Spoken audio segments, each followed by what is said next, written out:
Okay, we've got a lot to get through this afternoon, so I will get started. So it is my job and pleasure to welcome you all here this afternoon. My name is Gemma Dunn. I'm the Executive Director of the Edmonton Chamber of Voluntary Organisations, ECVO. And I'd like to start today's proceedings recognising that we're hosting this event on Treaty 6 lands and the Métis Nation of Alberta Region 4, which is the traditional territory of Plains Cree and an ancient gathering place of many Indigenous peoples for thousands of years. And whilst we're meeting virtually, during this time more than ever, we're reminded of the importance of the land as we have visited the rivers, lakes, forests, fields, and mountains to find connection.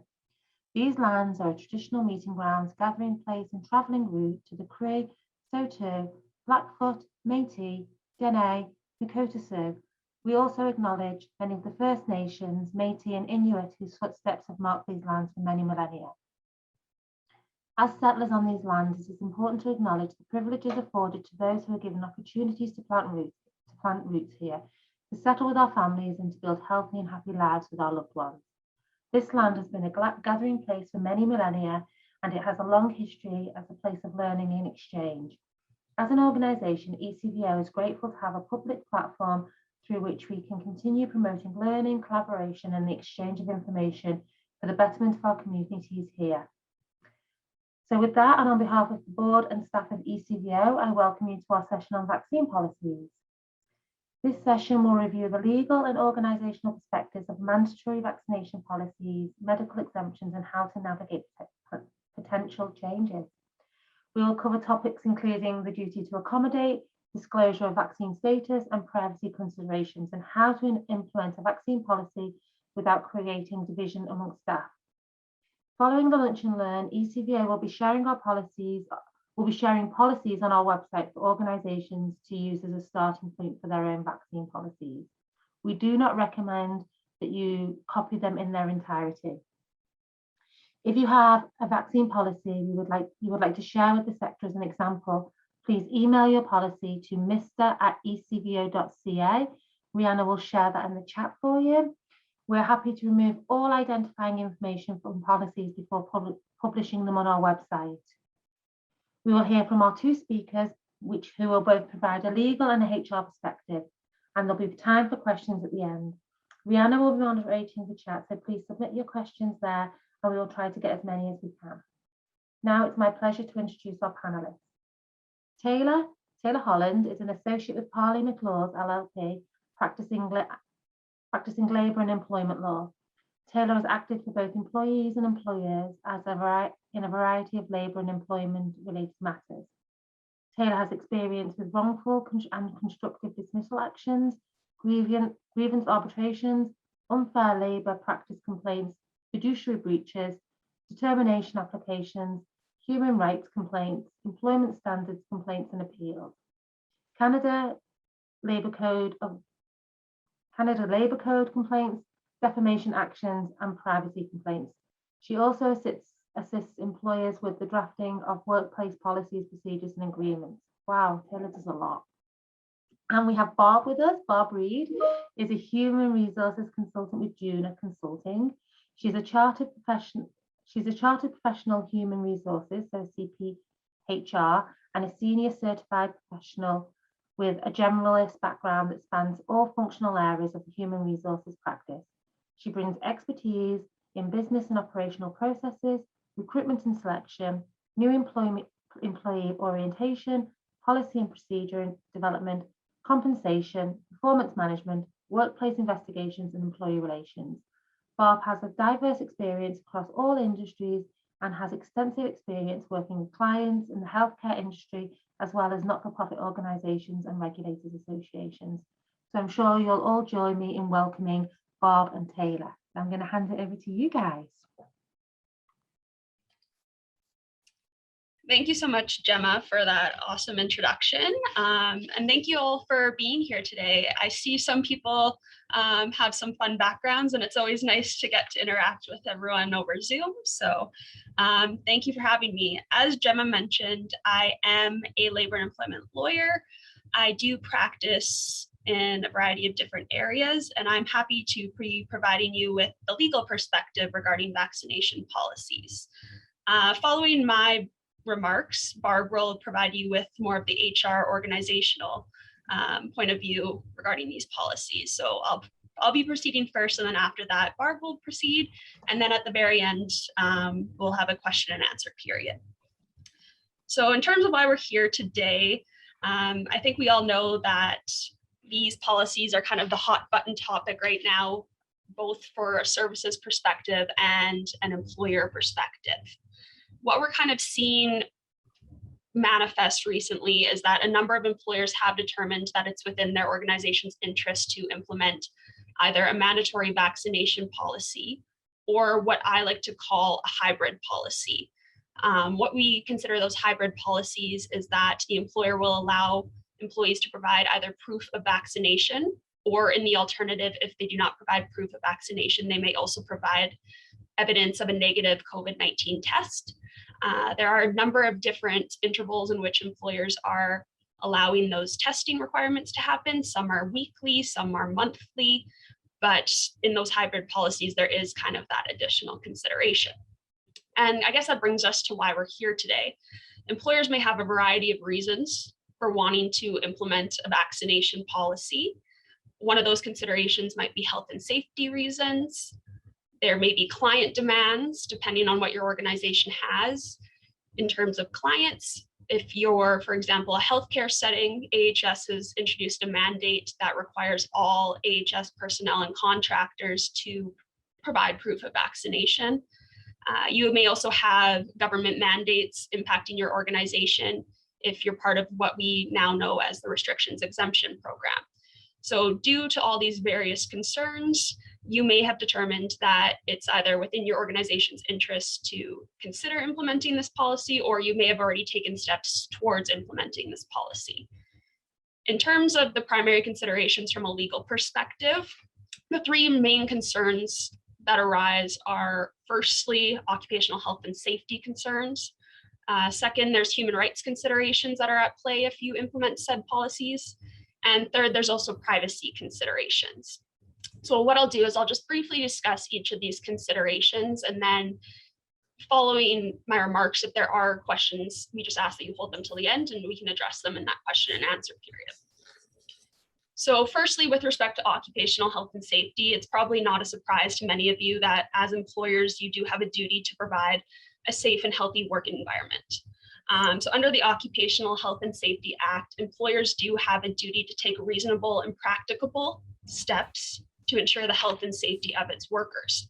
So what we're seeing within the context of vaccination policies is, generally speaking, a good policy has either a purpose section or a rationale section, indicating to employees what the purpose of the introduction of the policy is. So what I'm generally seeing in the legal world is employers are really relying on the health and safety considerations and the occupational health and safety considerations to provide employees with, or to provide a purpose for these policies. They're really indicating that based on the research to date, that the vaccines are considered an effective means against mitigating the risks of COVID-19.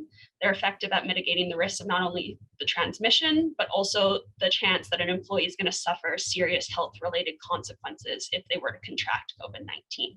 So what we're seeing from a legal perspective is the occupational health and safety piece is what's really being used by employers to provide purpose for these policies and provide a rationale so that employees understand why these policies are being implemented. And if you're, as mentioned, if your organization does choose to implement a vaccination policy, there are the two ways in which you could do so. It may be a mandatory vaccination policy, or there may be that hybrid model that includes proof of vaccination and or the negative testing requirements. So depending on what your organization implements in terms of a policy, there's always going to be what we call human rights considerations. So under the Alberta Human Rights Act, specifically Section 7, Section 7 prohibits discrimination in employment practices, both in the actual employment practices and also hiring practices. And it precludes discrimination on a number of grounds. The two that are likely most applicable to a vaccination policy would be medical conditions and or religious-based exemptions. So in terms of the human rights considerations, the Ontario Human Rights Commission actually recently introduced a statement on September 22nd, indicating that mandating and requiring proof of vaccination at a worksite is generally permissible under the Ontario Human Rights Code. However, it's only permissible to the extent that accommodations are provided for persons who are unable to be vaccinated due to an enumerated ground. And again, an enumerated ground may be a medical condition and or a religious faith-based exemption. In terms of medical exemptions, the College of Physicians and Surgeons in Alberta has indicated that there is virtually no medical condition that would warrant a complete exemption from COVID-19. Now, while there's virtually no medical condition that would warrant a complete exemption, they have indicated that in rare circumstances, there are medical conditions and valid medical reasons why a person would not be able to be vaccinated against COVID-19. However, the College of Physicians and Surgeons has made it abundantly clear with their statement that a person's moral objection to taking the vaccine is not a sufficient clinical reason or a medical reason for a practitioner to grant a medical exemption. And in terms of how, practically speaking, this would play into your organization, what you're really going to want to consider if you do choose to implement a vaccination policy is including language that allows for your employees to disclose potential human rights-based grounds or reasons for not being able to receive the vaccine.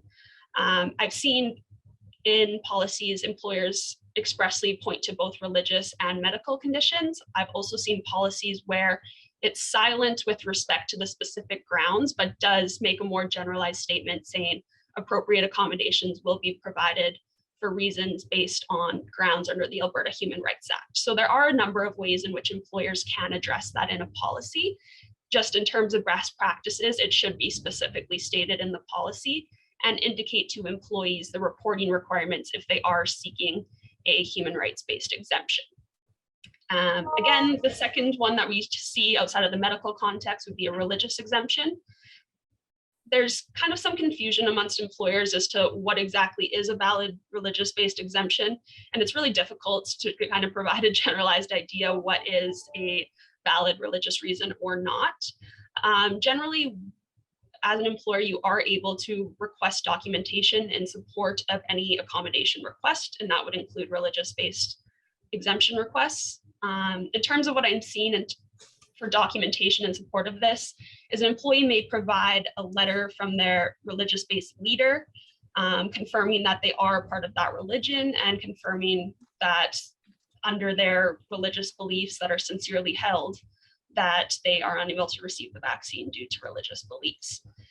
In terms of addressing this in policies, some language I have seen to address the religious piece is that there's statements suggesting the religious beliefs must be sincerely held and faith-based. This would prompt an employee to realize that while religious exemptions are going to be considered, it must be sincere and it can't really just be something that they may be found on the internet. Can't just be a made-up church, or they can't say, I am not affiliated with the church and therefore I cannot get this based on my general view that authority isn't applicable or something like that. I did actually have an interesting case where an employee asserted that they were a member of what is called the Church of Satan, and under the Church of Satan, they do not believe in any authority figures. So we had to determine whether that was a sincerely held exemption, and we ultimately made the decision that in those circumstances, the accommodation wasn't going to be appropriate, because effectively what the employee was saying is any policy of the employer would not apply to them based on their disdain for authority. And then lastly, in terms of considerations from a legal perspective, you're always going to want to consider an employee's privacy. When you're collecting vaccination proof and or testing proof, what you're ultimately collecting is an employee's personal medical information. And there's an abundance of case law that suggests employees' medical information has to be safeguarded to the utmost ability by an employer. So kind of the three primary considerations we see in the privacy context is first consent. An employee does have to provide you with consent in order to collect that information. Most employees will be willing to do this voluntarily, but you do want to ensure that the policy indicates that the employee is consenting to providing that information, and they do so on a voluntary basis.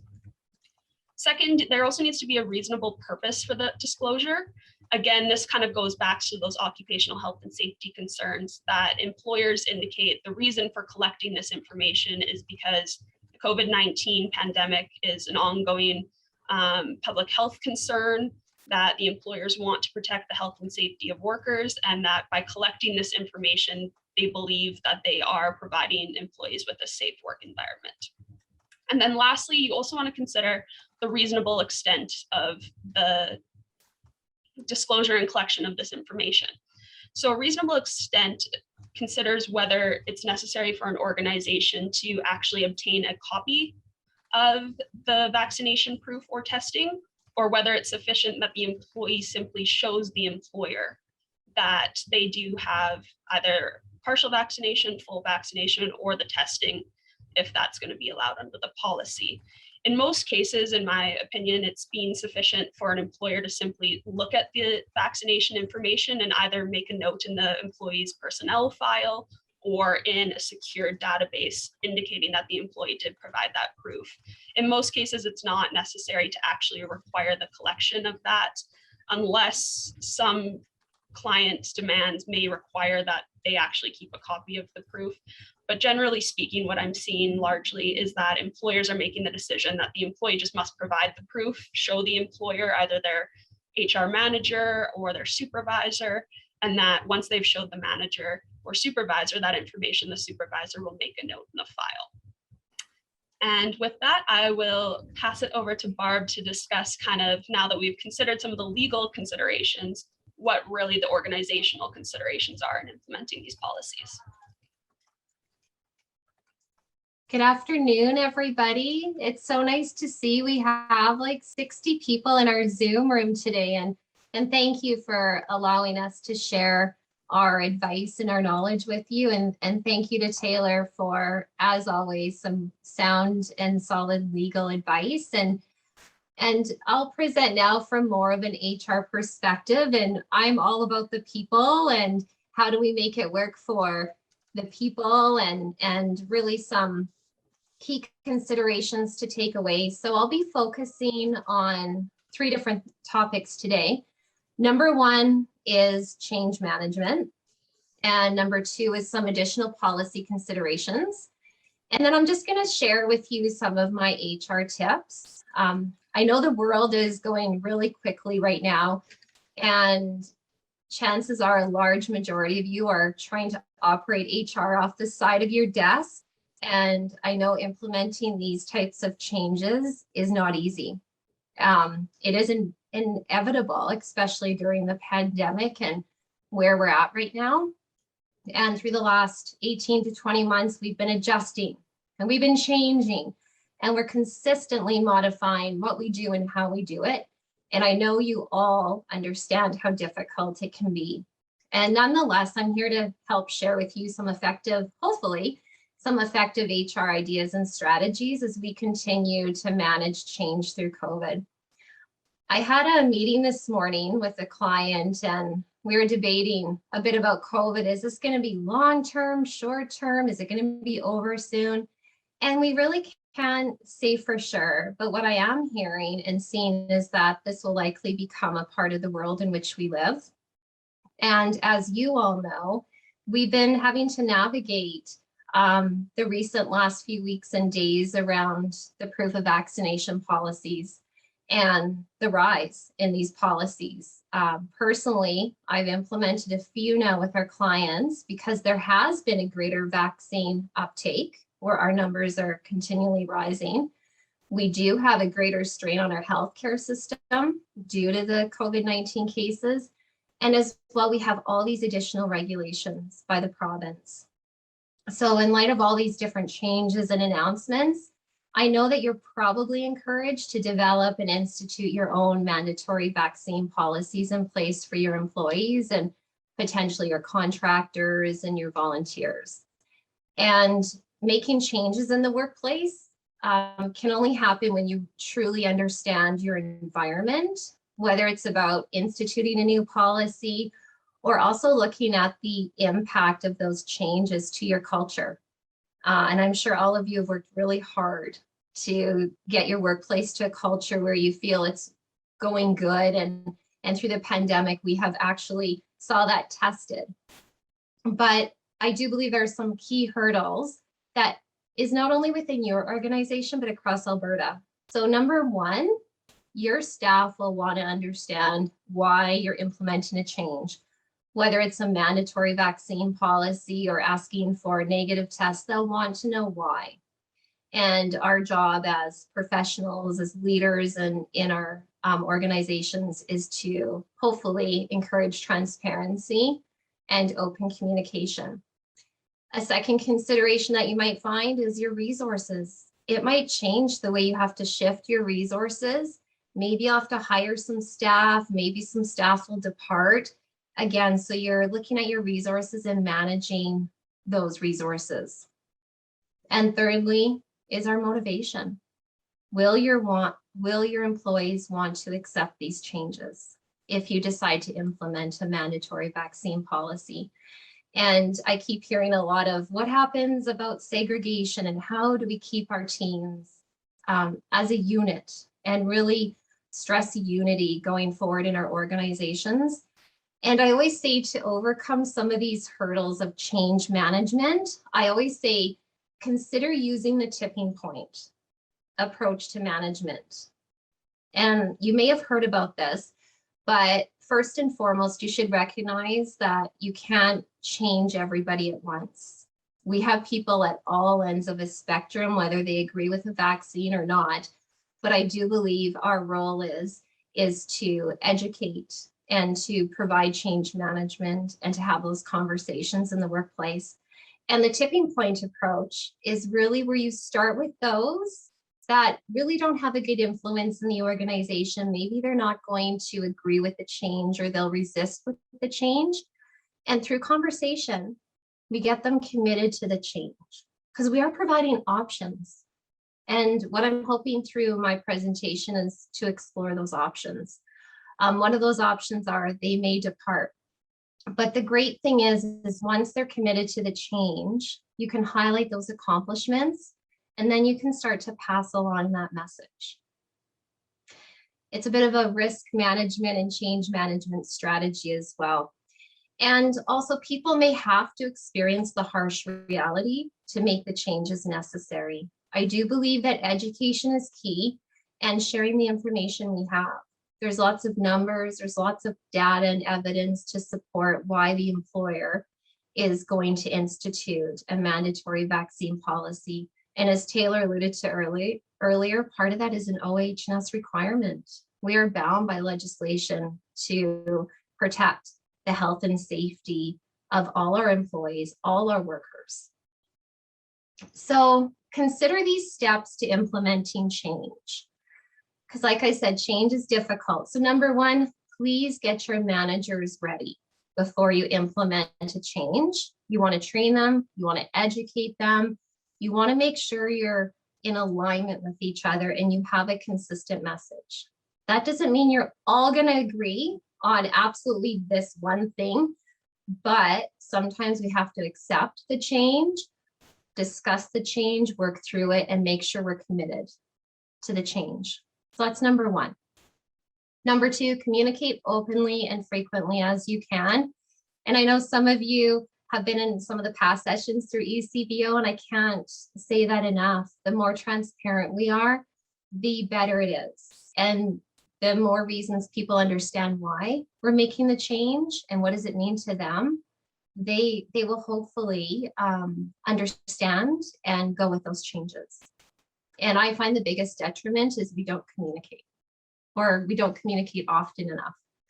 And I recently went through a change on the policy. So it's a not-for-profit organization here in Edmonton. And what this organization decided to do was implement a mandatory vaccine policy. They have frontline staff, they have people who work from home, So they have all different models. They have some working from the office, but it covers across the board all staff. And what we decided to do is come up with a communication strategy that really did talk to how are we going to communicate this change. So there was an all staff meeting on Friday, and the CEO did a great job. She presented the facts, the why, and presented when this is going to take place. But she also allocated responsibility. So as a part of the HR team, my role is to support that change and communicate with the employees. So the policy did roll out on the weekend. We did it through an electronic HRIS system, and we're allowing a certain amount of time for those employees to acknowledge it. And then, as Taylor alluded to, you can gather that accommodation or exception information. And we did not distribute that form to the employees right away. We're going to have those employees come to us, and we already have a form prepared that we'll offer to them, and we'll actually walk through it with them. That way they fully understand the information we're asking, and they also understand how that information will be stored. So number 3, please use all channels of communication. We want to unite our staff. We want to do what's best for all our people. So I will say, whether it's voicemail, virtual, in-person, respecting protocols, people get information in various ways, but when you present it in various ways, they think about various ways as well. They won't always hear that same message. They'll think different ways. So feel free to use different forums to connect with your staff. Number 4, get support. Use your key stakeholders, use those managers, bring them into the conversation.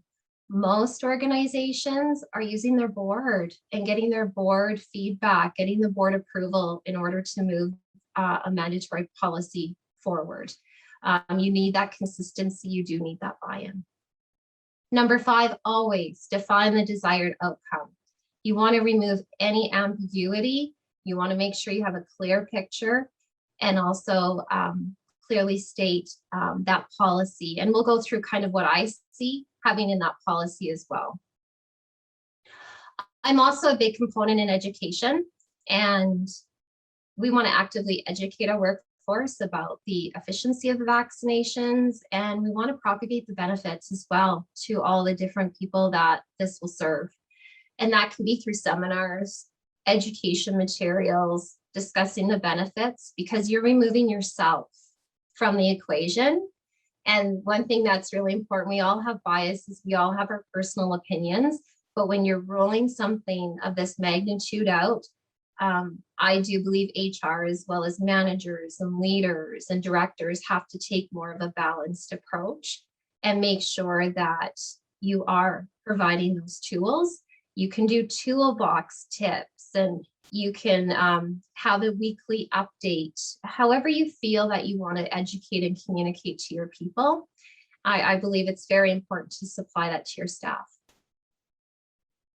So as Taylor alluded, when you're looking at implementing a mandatory vaccine policy, and I know Gemma said earlier she's going to be sharing some samples with you, please, a statement is so important, as Taylor alluded to. Who does it apply to? Like, is it going to cover employees working from home, frontline, everyone? Is it going to impact your contractors and your volunteers? So there's a decision that has to be made across the board on that.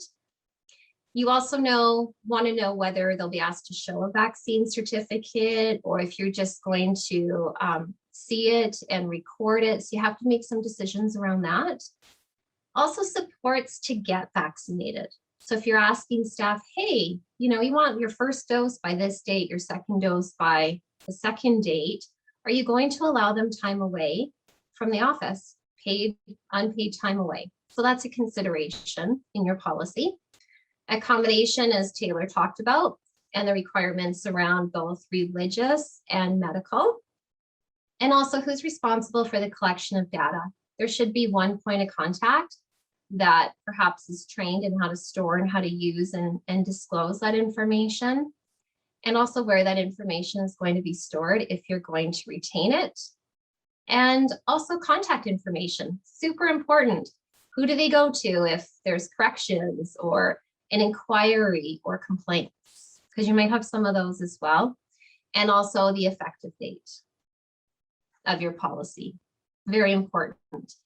And as Taylor alluded to, most employers are offering two options when they're rolling out a policy. Number one, they must be fully vaccinated by a certain date. And usually the bare minimum amount of time in what we're seeing is around 6 weeks.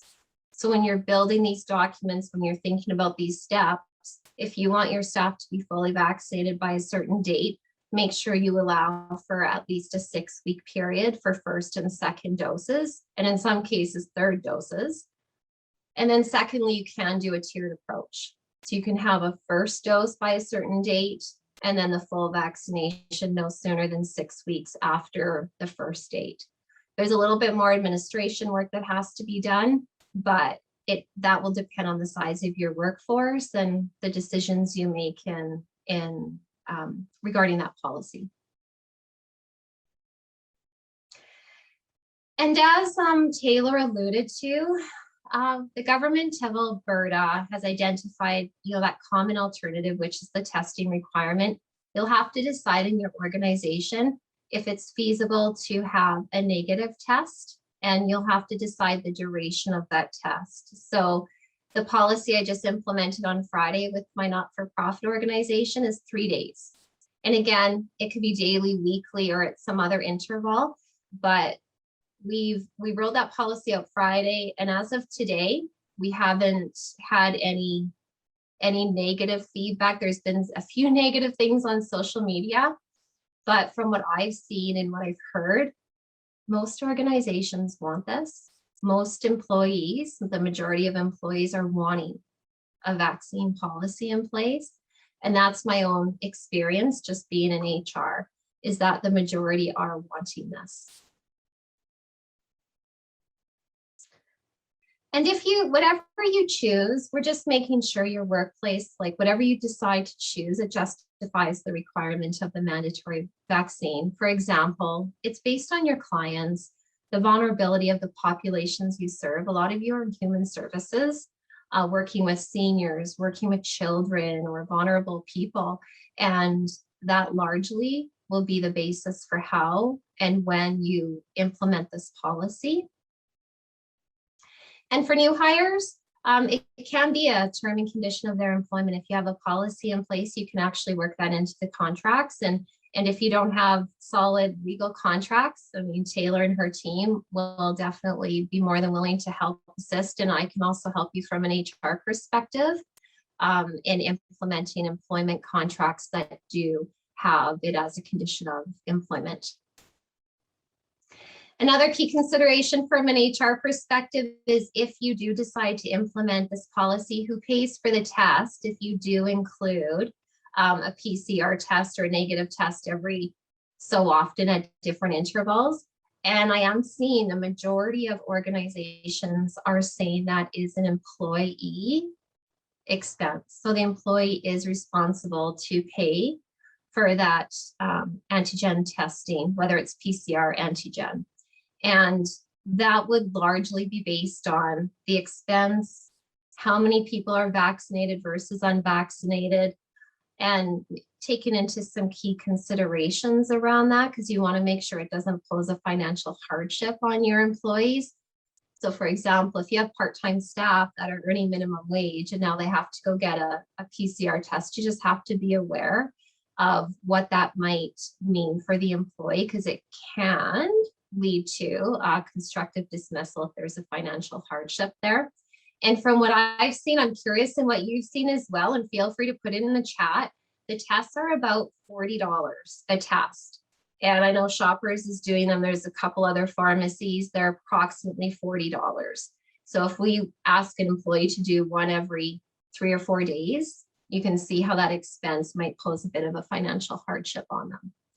In this most recent policy we rolled out, it is the employee's expense. So that's another consideration to include as you're building the policy.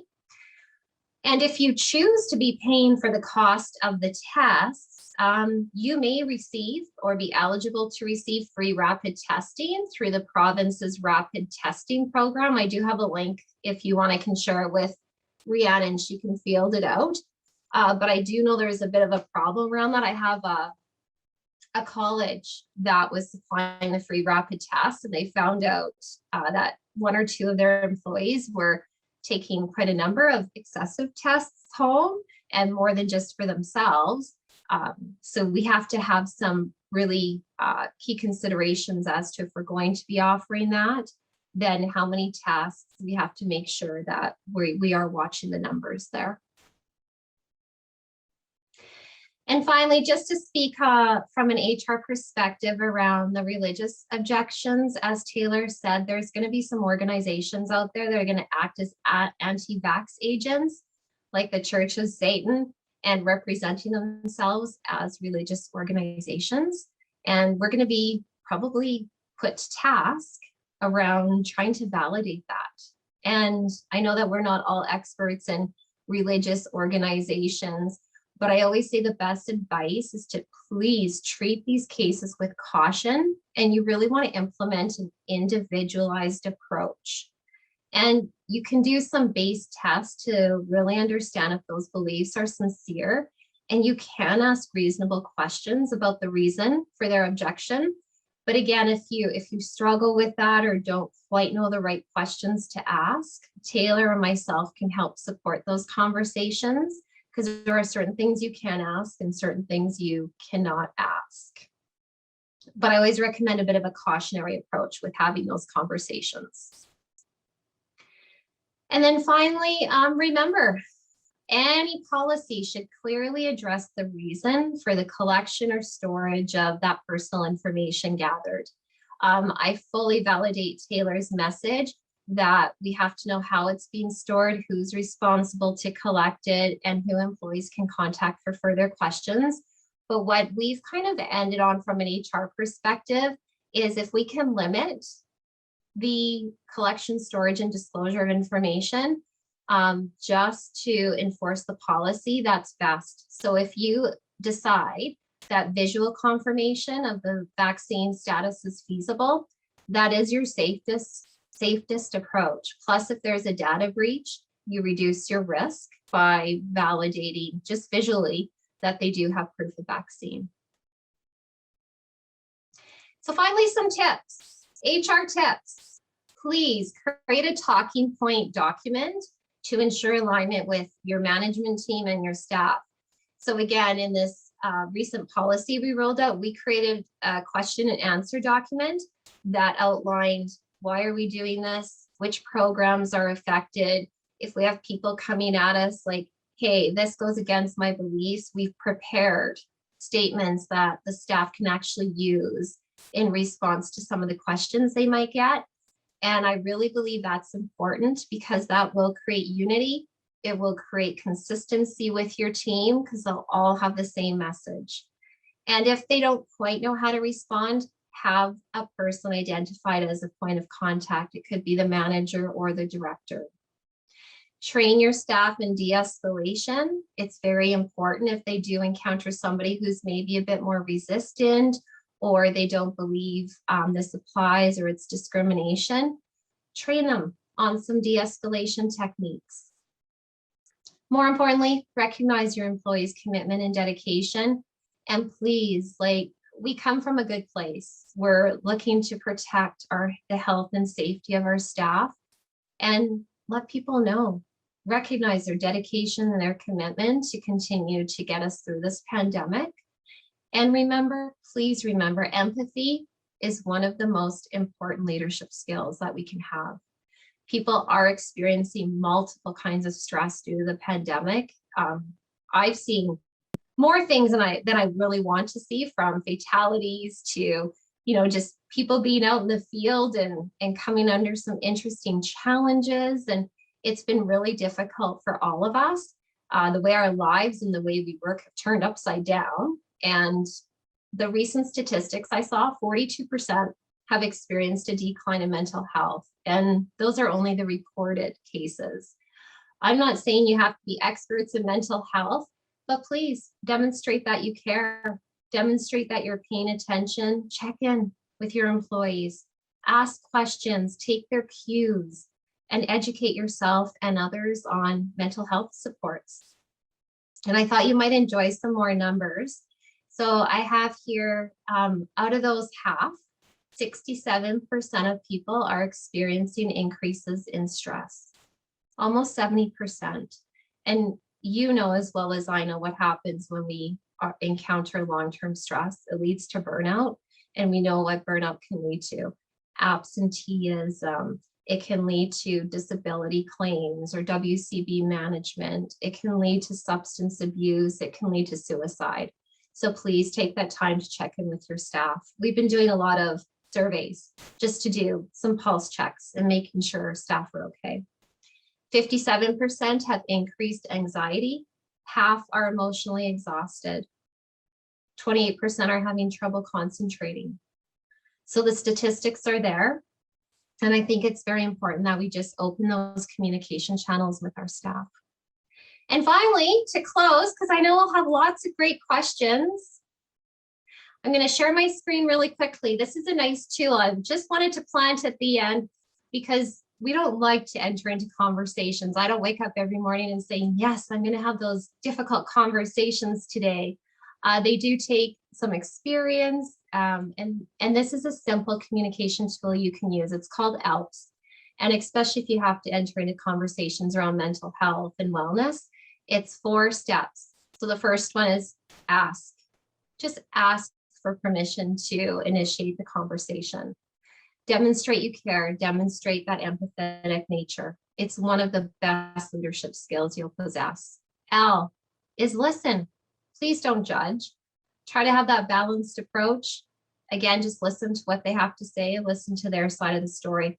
I often say to people, I won't walk in the river with you, but I'll walk alongside of the river with you. That way I'm in your corner, I'm there for you, but I just won't quite get as deep into the water. But the next 2 are super important because we want to explore coping strategies. What have they used to help support themselves in the past? And you can create like a little toolkit of things that they may find very helpful moving forward. And then as well, we're there to help guide, we're there to help educate our staff, and we want to provide options for support. And I think a key takeaway here is we have so many tools out there. We just need to narrow it down a little bit. So if we can pick 1 or 2 really good resources to help support that employee, the probability of them actually looking at those resources is far greater than if you throw like 10 links at them. So make sure you just condense your information, provide 1 or 2 options that will help support them, and then as well, check in with them. So I'm hoping this is just a really nice communication tool that you can put in your back pocket. So I'm going to stop sharing, and I just want to thank you all. Hopefully you have some great takeaways from the HR perspective of the presentation. And I believe Rihanna is going to collect the questions from the group and moderate a Q&A for us. Great, thank you both so much. I do actually have a ton of questions here that have been sent to me. So we'll just go through them in the order that we got them. The first one I have, Taylor, you actually mentioned something about this when you started. So this is regarding the AHS policies for staff to be vaccinated. So the question is it true that only the federal government or an official level of provincial government is empowered to issue a mandate for COVID-19 vaccination? Is Alberta Health Services authorized to demand by memo that our nonprofit write a policy mandating that our staff who deliver AHS contracted services are fully vaccinated, and which stipulates discipline for those who refuse? If we do as AHS demands, and even one of our employees refuses and brings legal action against us, can we refer the matter to AHS for legal defense as our action was demanded by them? Yeah, that's a great question. I think generally what would happen in that situation is the legal action would run against that employer and not AHS. Ultimately, what we're seeing in the legal world is that this is kind of an issue that's facing a lot of employers, both in the not-for-profit sector and the for-profit private sector. And what's happening is we're seeing an increasing number of either contractors or affiliate organizations demanding that a contractor also implement the policy that that organization has. I don't think it would be a legal defense to say it's now AHS's burden because AHS demanded it from us. Ultimately, it's within the organization's decision whether or not they're going to meet that client demand. And AHS is not necessarily a client in this situation, but they are an affiliate organization. So it's up to that organization to determine if they're going to implement that policy in accordance with AHS's demand. And that decision ultimately lies at the organization. I don't think it would be possible for them to say it's now AHS's responsibility for any form of legal defense because it's their determination that they're going to meet that demand. Okay, great, thank you. The next two questions are related, so I put them together. So in a hybrid policy where testing prior to a shift is an alternative to vaccination, how do we manage the administrative burden with that option? We're already stretched. And then the other question is how best to manage viewing hundreds of people's proof of vaccination. So Barb, maybe if you have any thoughts on that. Well, definitely a key is the resources. So when you're making these decisions, you will have to look at the size of your workforce and ultimately choose the best kind of method that you can do with your limited resources, because a not-for-profit, we do have limited resources. So that may be simply be a visual and a checklist like, yeah, Barb has hers, Taylor has hers, I verified it. And in some cases, and I'll use the example of that not-for-profit client where we instituted the policy, the form itself, if they have a religious or a medical exemption, is we will collect that form and follow provincial legislation for the use of and disclosure of that. And again, if you look at an HRIS system for collection and use or some kind of an electronic system, that might be a good option if you do consider implementing this, and especially if you're asking people to either produce or to have negative test results, because you'll need a way to administer that and to validate the frequency as it comes up. Taylor, do you have any supporting comments on that? Yeah, I think you answered that one perfectly. So I'll leave it at that. That was a great answer. Good. Thank you. And sorry, Taylor, I'm just going to go back to you for that first question. So the first part, they were asking about if Alberta Health Services can demand that organizations implement a vaccine policy, or does it have to come from the government? Oh, that's a great question. I apologize that I missed the first half there. So what we're seeing right now is that there's no specific legislation in Alberta currently that mandates vaccines. There was legislation in place. However, the provincial government has taken steps to repeal that legislation that would provide the government with power to require mandatory vaccinations for the population. So right now in Alberta, there isn't actually any legislation in effect that can mandate a vaccine. What we're seeing is levels of government and private organizations are determining whether or not they're going to introduce these policies. Now, at the end of the day, I'll use the federal government, for example, because the federal government has instituted a mandatory vaccination policy for all federal workers. And that policy also extends to passengers traveling by air, et cetera. So the federal government has taken steps to implement one of these policies requiring mandatory vaccination. But what can happen is that individuals and or unions affected by this can take legal action on the basis that it's an unreasonable and unenforceable policy. So at the end of the day, we don't really know the answer to that question, whether or not they can do it, because it is within the purview of our court system to make a determination as to whether those policies are enforceable or whether they infringe on rights. So to answer your question, I guess at this point is, I don't know. And we're just kind of in the wait and see period from a legal perspective to see what happens in terms of court actions with these policies or grievance arbitrations with these policies. As I understand it, there are unions in Ontario that are going to be grieving the mandatory vaccination policy introduced by the Ontario government. I'm unsure if there's currently any cases underway in Alberta, but until we have either an arbitrator or a court make a determination on the issue. We just don't know if they're going to be upheld and enforceable from a legal perspective. Okay, great. Thank you, Taylor. The next question is, how do or can these guidelines apply to a completely volunteer-run organization? Well, I guess I can speak from an HR perspective. So for example, this not-for-profit organization, we have quite a large repertoire of volunteers, and we are instituting the same policy requirements for our volunteers. So they can ultimately cover contractors, employees, volunteers. So that will be a part of the decision-making as you start to think about who do I want this to apply to, and that's that scope section of your policy. Be very clear on exactly who it's applicable to. And some may even have board members being included in that as well. Yeah, and just to add to that, I guess from a legal perspective, it really comes down to that occupational health and safety piece, because a number of your organizations probably have a mix of employees and volunteers. You do have a duty to keep your employees safe. You also have a duty to keep visitors to your organization safe. So it's really focusing on that occupational health and safety aspect to mandate that any individual really representing your organization is covered under the policy, to enhance that occupational health and safety piece.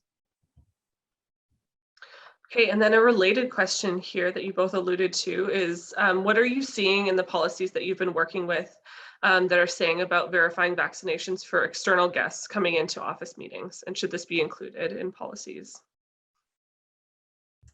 For sure. And again, it comes under that scope. And again, the precedent you want to set is if you're offering in-person training or you're accepting actually people into the organization. Again, I would look at our other alternatives. Do you have curbside pickup? Do you have online, etc.? But if it is rather limiting, you might want to have clients follow that same protocol where they have to provide a negative test or provide proof of vaccination for people entering your facility as well.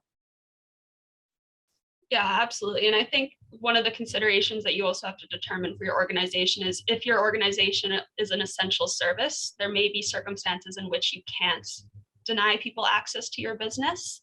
The government's being pretty clear that various essential services have to provide services regardless of any restriction exemption program or COVID mandate. So if this is something where your service is essential and it must be provided in person, that may limit your ability to mandate that guests also have this policy. However, if your organization is able to provide services either virtually or in another manner, that may be a circumstance where it's feasible to impose this on guests as well.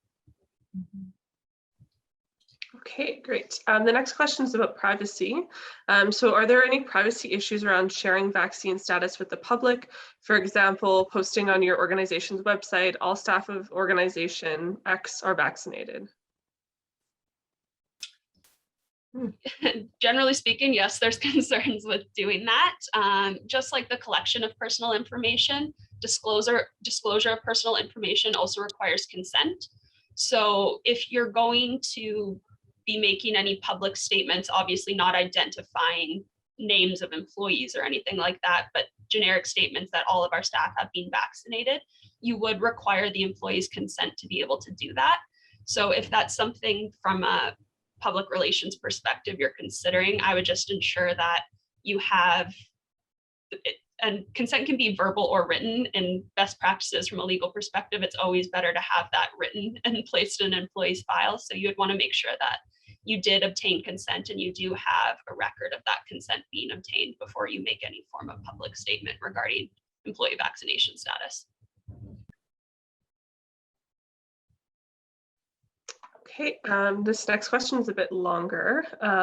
So if we're all working from home due to the mandatory work from home order right now, but many organizations have been doing this from the start of the pandemic, is it reasonable to require vaccines, especially if staff are not interacting in person? We would like to return to the office when we can in the medium to long term, but we don't know when this will be possible. In addition, we have staff that work out of province or are fully virtual. So how do we implement a policy consistently while realizing it might not apply to certain staff? It's a great question. From my perspective, from the HR perspective, that's part of your decision making when you're looking at all those considerations in a policy is what hybrid arrangements do we currently have?